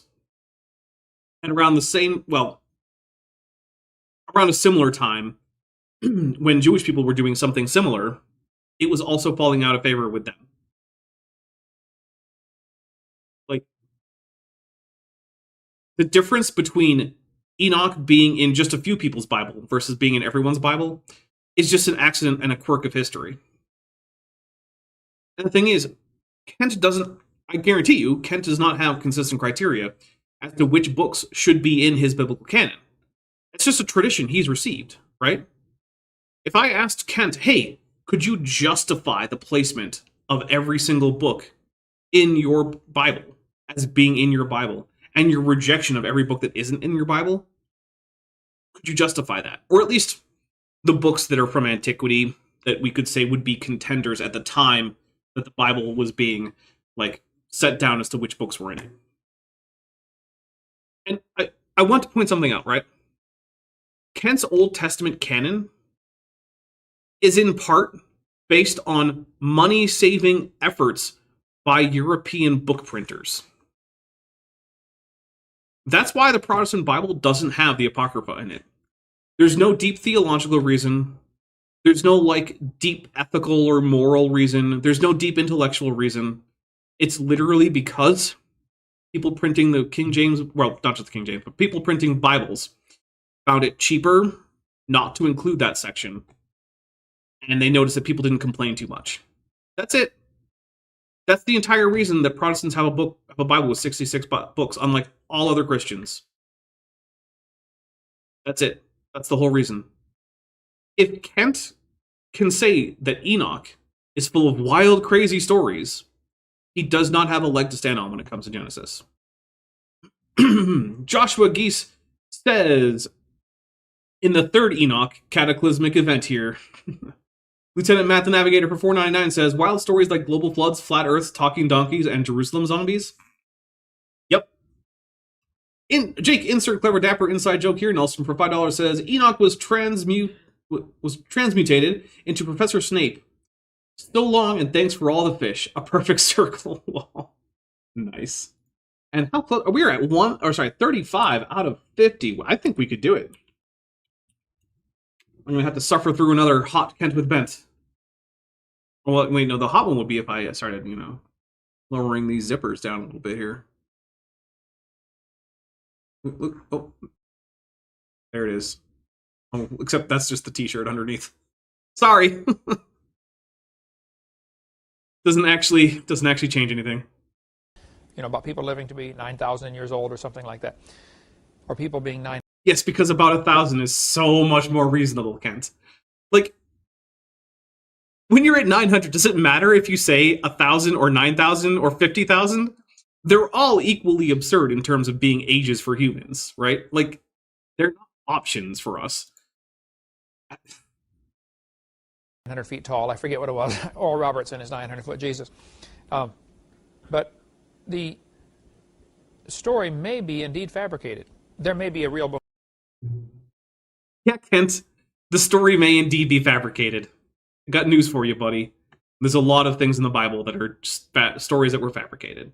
Now, that doesn't mean that they don't have lessons to teach you. That doesn't mean that you can't use them for devotional purposes. That doesn't mean Christianity isn't something you should be doing. None of that follows. But I'm sorry, but there are a lot of things in the Bible that are fabricated, just like in Enoch. And it's funny to me that you seem to be able to see that when the book isn't one that happens to be contained within your King James version of the Bible. But you can't see that when the book is, even though really the only differences are arbitrary. All right. Lieutenant Matt the Navigator for $4.99 says, if you put a Sharpie mark on Kent's face and then put him in an enclosure with mirrors, would he notice the mark? That's a really good poll question. We're going to use that as a poll question. All right, so here we go. I'm going to simplify it a little bit because I don't have so many characters. Could Kent pass the mirror test? The mirror test is used to recognize whether or not animals have self-awareness. And the basic idea is if you put a mark on an animal in a place where it can't see, but then present it with a mirror, and it sees the mark, if it touches its own body to investigate the mark, then it recognizes that what it sees in the mirror is actually itself, and it has some level of self-awareness. If it doesn't recognize itself as being itself, then it has less self-awareness. So, like, you notice how, like cats and dogs, when you put a mirror in front of them, they act like there's another cat or dog in the mirror. Whereas if you put a spot of paint on a chimpanzee's forehead and put a mirror in front of it, it'll start trying to wipe at the paint on its own face because it recognizes that that's not another chimpanzee, that's me. So, that is a great poll question. Roshina Schwarzschild Radio Star Keller for $4.99 says, all Kent with Bents are hot Kent with Bents with the leg emoji. I'm going to assume that that's because of Bent. See that, Pence? You got Appreciate fans. it. You gotta start that OnlyFans now. Yeah, It could just be you in Starfleet uniforms. You could just model Starfleet uniforms on OnlyFans. I'll have to think about it. Maybe some feet stuff too. Maybe.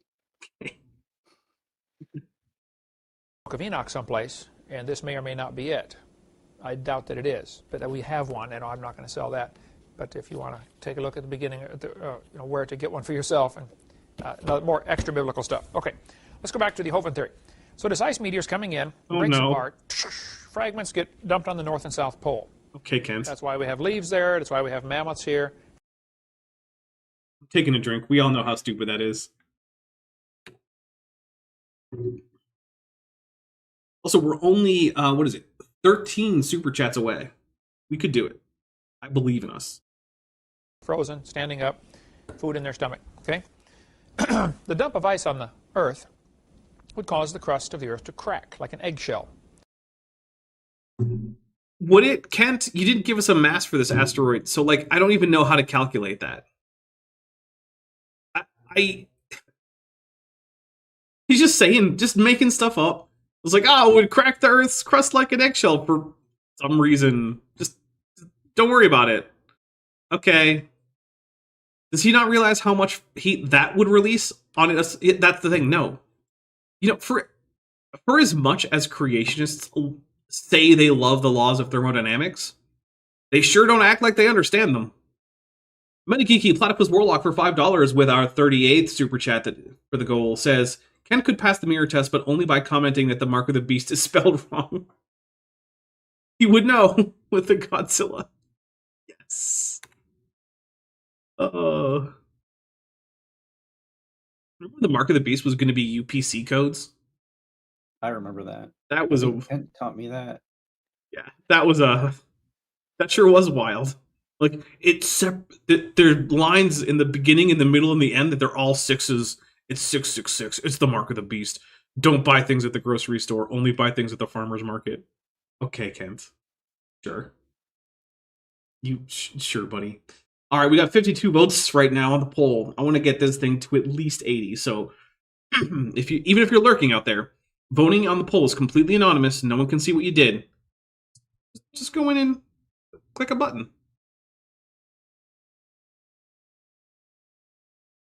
This would release the fountains of the deep, and the ice would the fountains of the deep that are also physically impossible, remember? Spread out, shoving out, dumping it here on the poles, pushing out toward the equator. Eventually it runs out of gas and stops. Glaciers will eventually stop, bulldozing ahead of it a pile. Okay, so hold on. Is Kent claiming that all the glacial deposits are pre-flood? Because he's saying that the water for the flood came from the fountains of the Great Deep, right? That's his deal. He's with Walt Brown on that one. But then he's saying that the reason that the crust cracked open to release the fountains of the Great Deep is because of his ice asteroid. Which means that the glaciers couldn't be going on during the flood, right? Because they would just float to the surface. So all this glacial action has to be happening as the floodwaters are rising. But he also says that the flood is the cause for basically all of the sedimentary rock on Earth, which is mostly underneath the glacial marks that we have from the most recent glaciation. How does any of that work? How do you get glacial stuff on top of the deposits that were deposited after the glacial marks? More time travel. Yeah, it must have been the Jesuits. I'm taking a drink. Wow. Okay, we got a few super chats here. Let's see. Jake Insert, clever dapper inside joke here. Nelson for $5 says, hate to go here, but free pizza for real patriots. Feed Dapper and Bent. Thank you very much. Then Vince O'Connor for $9.99 says, I believe in us too. Becca Justiniano, who's been a member for 15 months and is at the Tetrapod level, says, I lurk because I can't think of anything to say. Hey, that's perfectly fair. And then Master of Karate and Friendship for everyone, for 100 Argentinian pesos, says, Mookie Wilson was right. out there, a dinosaur does believe in me. It's true, I do believe in you. My Unfinished Sock for $2.22 says, don't wear Beast MAGA. Oh, there he is. Don't wear Beast MAGA hats. Like and share instead. Do you think we could start convincing like the evangelicals that the MAGA hat is actually the mark of the beast? We could try. That would be pretty great, actually. Yeah.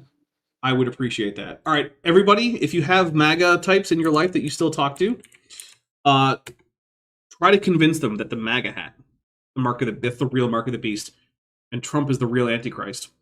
So luckily, and Malleable Marsupial Kennedy for $5 redo says, it's Jesuits all the way down. It does feel like it might be Jesuits all the way down. Which, let's see, we're at 42. We only need 8 more super chats. And also, we do need to get this percentage here that's at 53 all the way to 99. So, for Ben to get free pizza, we do have a little bit of a ways to go. Roshino Schwarzschild Radio Star Keller for $4.99 says, no one has need for the second law of thermodynamics. Kent has Jesus. Scienticians have bubble nucleation. Oh, that reminds me. Remember Orphan Red? Her word for scientists, because she didn't like them, was scienters. I was like, that is such an awkward way to say scientists, but I don't like them. Scienters. Oh well. I haven't heard from Orphan Red in a while. Maybe she's just back to giving, like, BJ instructional videos. Which, hey, nothing wrong with BJ instructional videos. Deconstructing Laura 42 for $4.99. Actually, there's a lot more wrong with Flat Earth content than with BJ instructions. I much prefer that she do the latter. Anyway, Deconstructing Laura 42, there we go, for $4.99 says, there was an ice age right before the flood and another one right after the flood. I think that's how he explains it. You are giving him way more credit than I think he deserves in terms of being able to think about, like, how time works. But you might be right. Oh, and I forgot to do something and made a decimal point error. We'll take a drink for Dapper is a professional. Sorry about that, everybody. All right. Let's see. How are we doing on votes here? 69 votes. Nice. Still, though, let's get like 11 more votes on that. Of debris, which is going to become then a moraine once it melts back. Okay. But then it's going to be under the flood, Kent. The violent flood that you think has 200-foot tides, sloshing everything around. That's your words on that, Kent. That's your idea. Remember how last time I said that Kent's model isn't even really an idea because it's internally contradictory? Mm-hmm. It's even more so now. This caused the burial of the mammoths. It caused the Earth to wobble for a few thousand years. Remember we talked about a spinning object that is hit by something? It'll wobble around, and then finally it'll stabilize. I suspect the Earth was more perpendicular to its orbit around the Sun as the Earth was spinning. Toward the east it goes. So if it got clobbered, the extra weight would cause the spinning Earth to wobble around. Today, we're tilted over 23.5 degrees, still spinning, and wobbling a little bit, not much. Way to contradict the Bible, Kent. Today. Are the other planets more perpendicular in They're all different. Yeah, some are real perpendicular. Uranus is 98 degrees tilted. It spins like that as it goes around the Sun. Hey, he's right. I don't know if that's the exact number because I don't care, but he's right. Good job, Kent.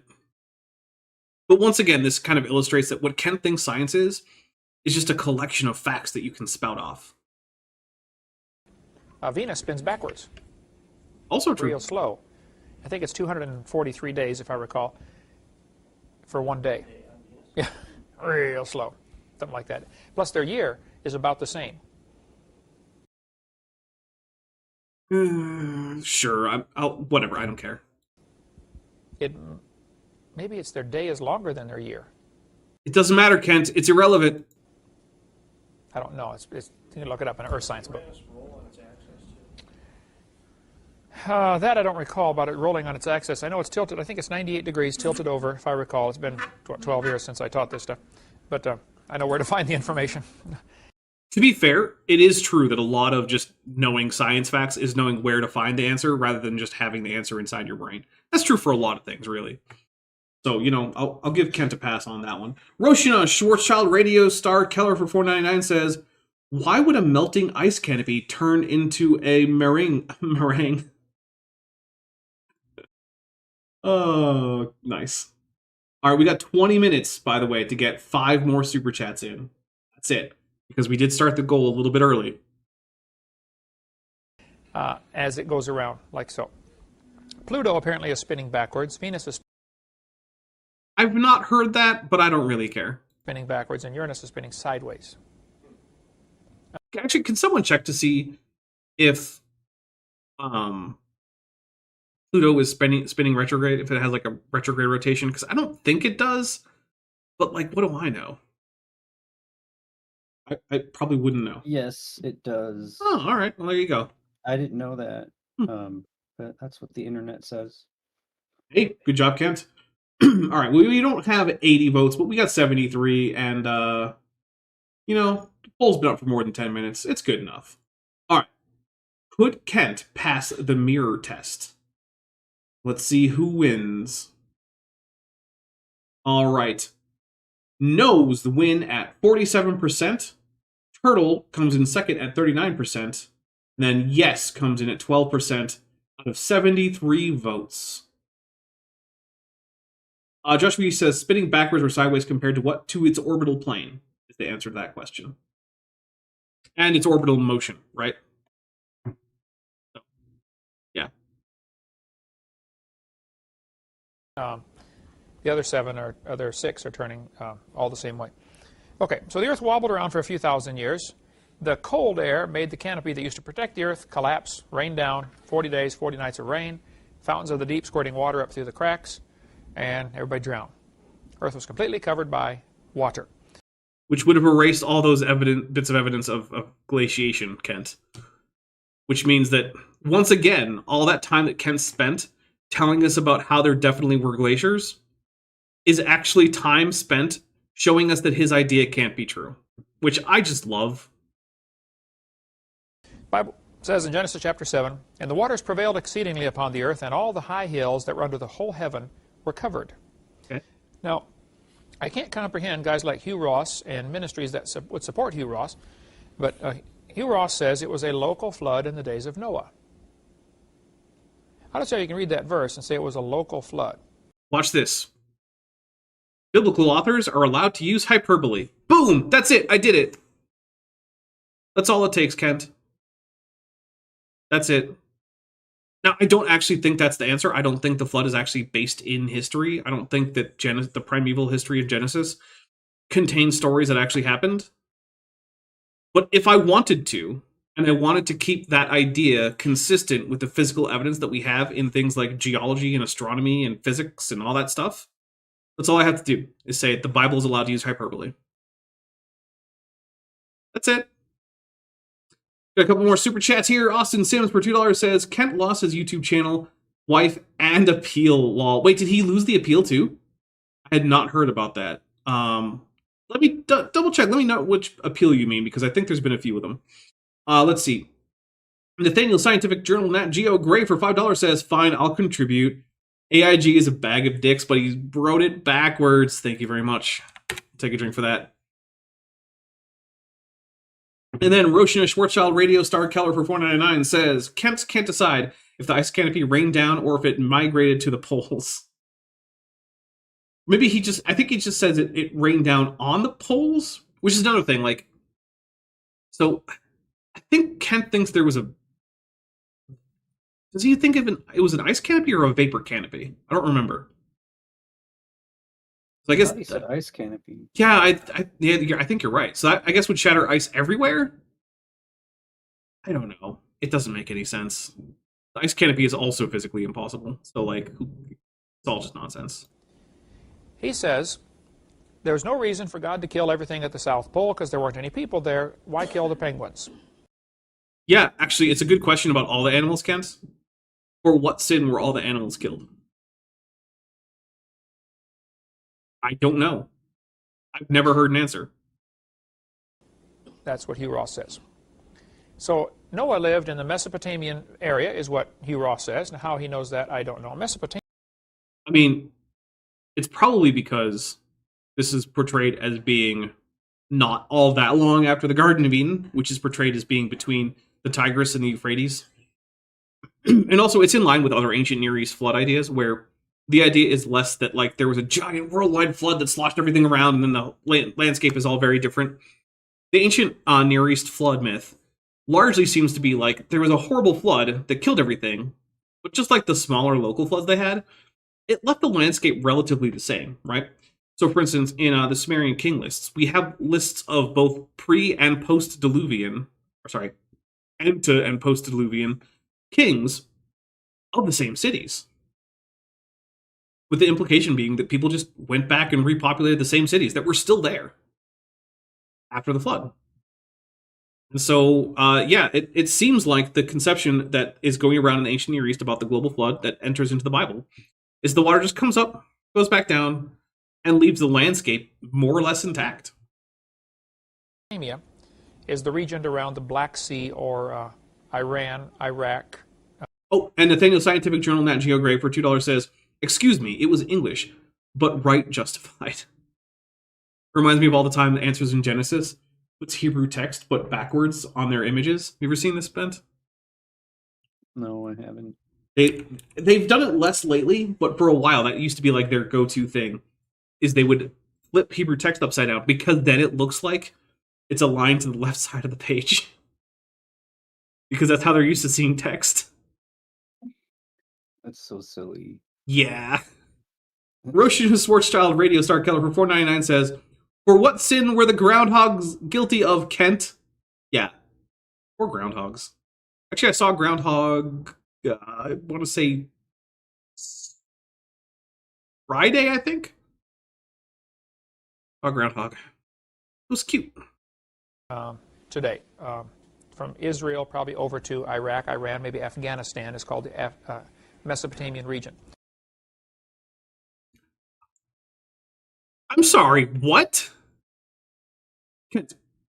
Meso is Greek for between. Potamos is river. Mesopotamia means between the rivers. The rivers are the Tigris and the Euphrates. Now, maybe my geography is bad, but is Afghanistan between the Tigris and the Euphrates? I don't think so. Okay, what about, like, say, Iran or Persia? I don't think so. Huh. Yeah, Kent, none of those places are in Mesopotamia. Jeez. What are words?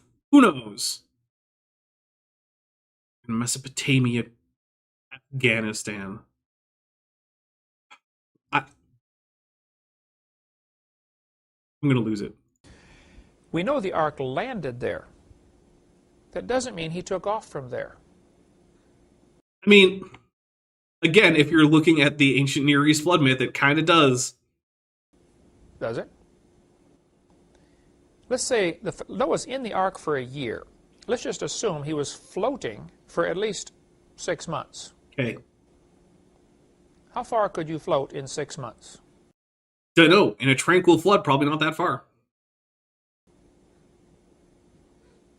Around the world twice, probably, right? No, probably not, because in a worldwide flood, most of the motion that you're going to have is going to be random, which means that in a random walk, you're actually not going to get that far away from your starting location. All right, with the penultimate super chat that we need for the goal, Lieutenant Math the Navigator comes in for $4.99 saying, "I wonder if he thinks Germany is located in New England." I bet Kent is someone who thinks that Scotland is in England. That would be my guess. Master of Karate and Friendship for Everyone for 100 Argentinian pesos says, "If Adventure Time taught me anything, it's that penguins are the most evil creature of all. I can neither confirm nor deny if my fellow dinosaurs, the penguins, are the most evil creatures of all time." And that, in fact, got us to 50 out of the 50 super chats. Thank you very much, everybody. The next thing that could possibly happen, but that we don't have a whole lot more time for, is getting the counter to 99%, meaning that Bent gets free pizza. The fastest way is probably membership gifting, which is also the fastest way to make me drink this rum and coke. There is absolutely no telling where he built the ark.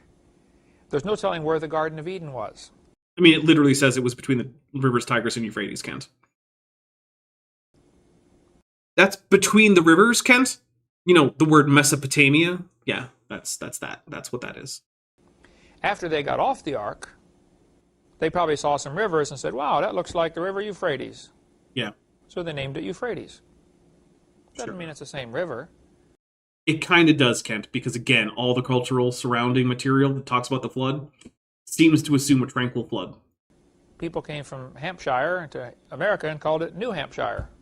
Speaking of gifted memberships, Jake Nelson just gifted 5 of them. I can count. I know what numbers are. Or more specifically, what numerals are. But then Joshua Geese also gifted 5 more. Thank you very much, guys. We're at 74%. Let's take these 10 drinks. 1, 2, 3, 4, 5, 6, 7, 8, 9, hold on, and 10. Thank you very much. We're at 74%. We could do it. It's possible.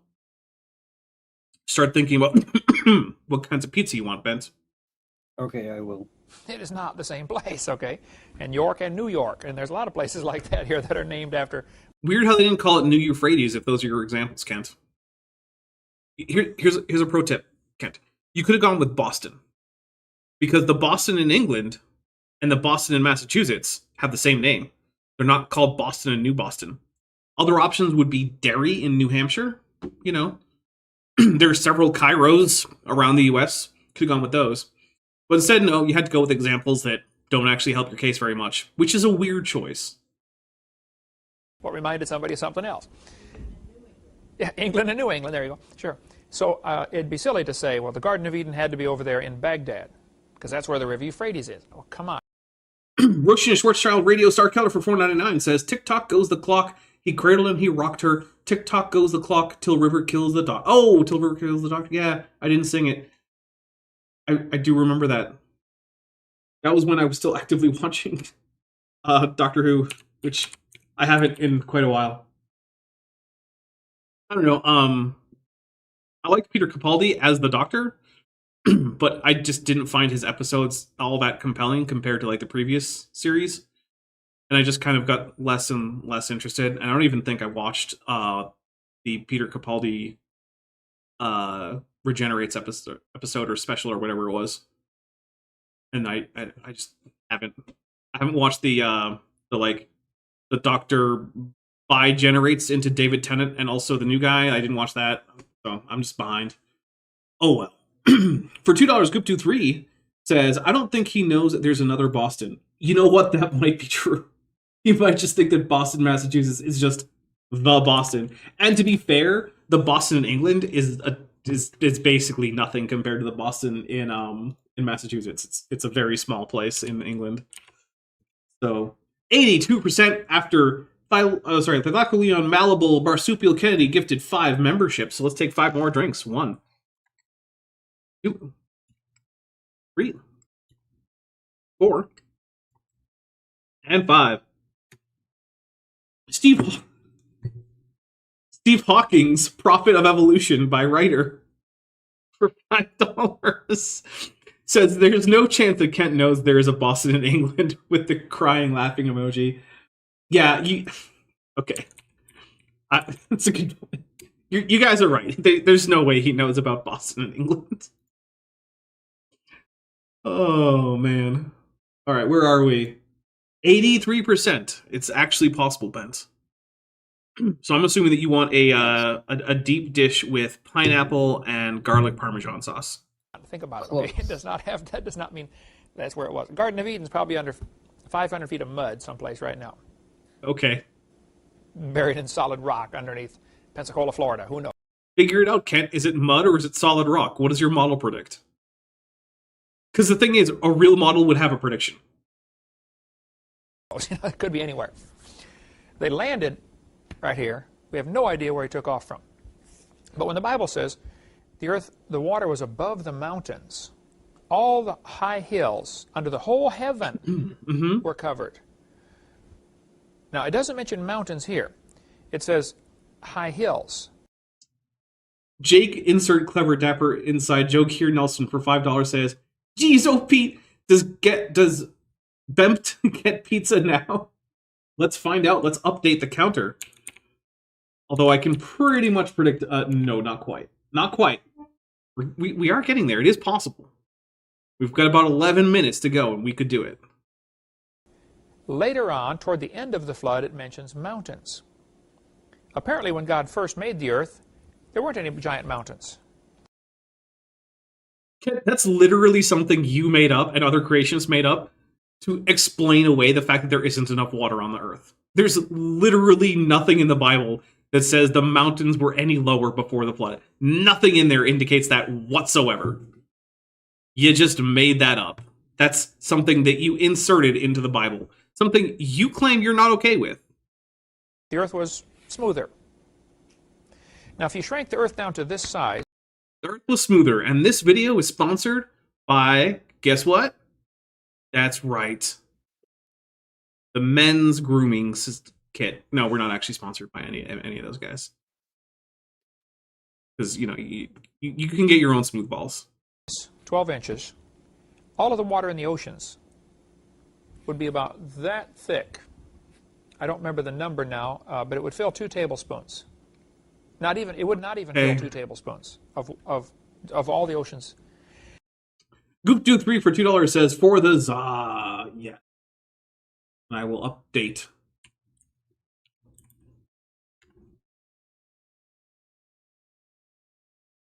It'd just be a thin coating, a little thicker than the paint on this globe. The crust of the earth. Alex Markle says, we're sponsored by that sponsor who I don't have a sponsorship with? No. And if they want me to say their name, they're going to have to pay me. But hey, I mean, I'll shill out some razors for sensitive parts of male anatomy. That's fine. For $1.99, Deconstructing Laura 42 says, my first member chat, yay! Awesome. Oh yeah, you were one of the ones who were given a membership. Congratulations. Renee, Heat Problem Reborn for $10 says to feed your local bent. Yes, there might be a local bent near you who is starving due to pizza deficiency. Please help. All right, let me make sure I got everything. Yeah, okay. Say a 20-mile crust on an 8,000-mile Earth, you can figure it up, is not much at all. Very, very thin crust compared to the Earth at this perspective. Okay. Pushing the mountains down and raising the bottom of the oceans up evens things out, and there's enough water to cover the Earth about 1.5 miles deep. Okay, cool, Kent. Nothing in the Bible or in geology indicates that there was ever a time when the Earth had significantly less surface, like, what do you call that? Detail? Elevation? What am I looking for, Bent? There's a word. Altitude, surface altitude, above sea level. Not the word I'm looking for. Relief. Sure. Relief is the word I'm looking for. More surface relief. That's it. Thank you. You didn't say it, but like you going through words, it jogged my memory. It did. It helped. It did. Glad to help. And 1.5 miles on an 8,000-mile scale, compared to a 12-inch globe, works out to be barely the thickness of the paint. Certainly not even, probably about the thickness of a piece of paper, maybe. Dynamic range might work. Ken Professor Ice Dome Minor Halstead. Thank you. That is a very long name. On this globe. On these globes, they put the mountains where you can feel the Rocky Mountains. Yeah, right. If you shrank it down to this size, you couldn't find Mount Everest with a good magnifying glass. It just, you wouldn't notice it at all. It's nothing. So the high hills. Now, Hugh Ross says it was just a local flood in Mesopotamia. Okay. Well, the reason he believes that is because he thinks the geologic column represents millions of years of Earth's history. I mean, he does think that. I would say he knows it, but I don't think he does. But he does know that astronomy precludes a particularly young Earth. And for that reason, he's an old Earther, which corresponds to the consensus view on geology. All right, so now I have to update here because 2 new super chats came in. Oh, so close. For $19.99, Vince O'Connor says, pizzas for Bent, good. Kent, bad. Oh, but then something else just came in, so now I think I need to update it once more. Let's see. So close. Lieutenant Matt the Navigator for $4.99 says, everyone let me know your order for grenadine crust in Chicago deep dish style. Then Jake insert clever dapper inside joke here. Nelson for $5 says, as a former rock musician, SYLSA, support your local starving artist. There you go. Free pizza for Dapper and Bent. Thank you very much. We're absurdly close. Nice. So he has to protect the geologic column. Because if it was a worldwide flood, wouldn't that mess up all the geologic column? Depends on the worldwide flood, but yeah, probably. Well, yeah, so he don't want that. That's why he says it was a local flood in the days of Noah. No, Ken, you're... Okay, I don't want to really speak for Hugh Ross. He can do it himself, but, like, I'm going to do it a little bit anyway. Hugh Ross doesn't care about the geologic column per se, right? He cares about coming up with a way for this Bible to be plausible given what we know about reality. And he thinks he can do that with a local flood and an old earth creationism thing. Now, Kent, you don't have to agree with it, but, like, at least be honest that that's what he's doing. And don't just pretend that he's, like, a geologic column fetishist. But also, guess what? Not only did we Beth gets free pizza, we also just got fancy avatar. So, that is thanks to Roshna Schwarzschild radio star Keller for $19.99 saying, globes are fake. Kent Hovind. And then D Boop, who's been a member for 18 months, and is at the Tetris Ball level, says, blank membership chat. Thank you very much, D Boop. Shano07AU for $2.99 redo says, and it came to pass.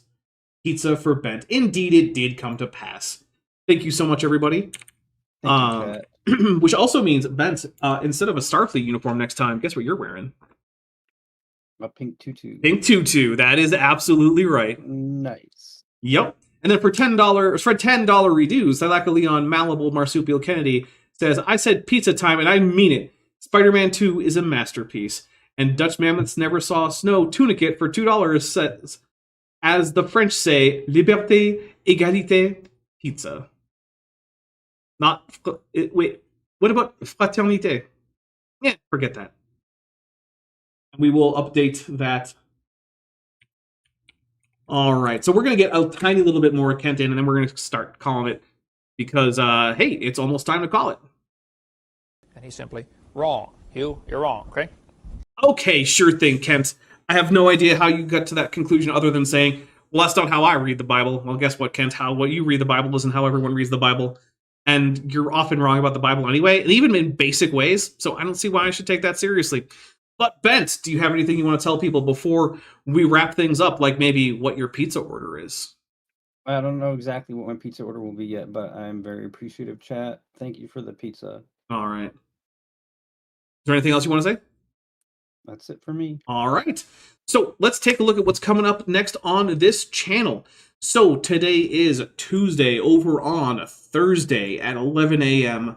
Pacific, 2 p.m. Eastern, we are premiering Timothy Clary Has the Brain of a Baby, which, if I remember correctly, is in reference to his lack of object permanence.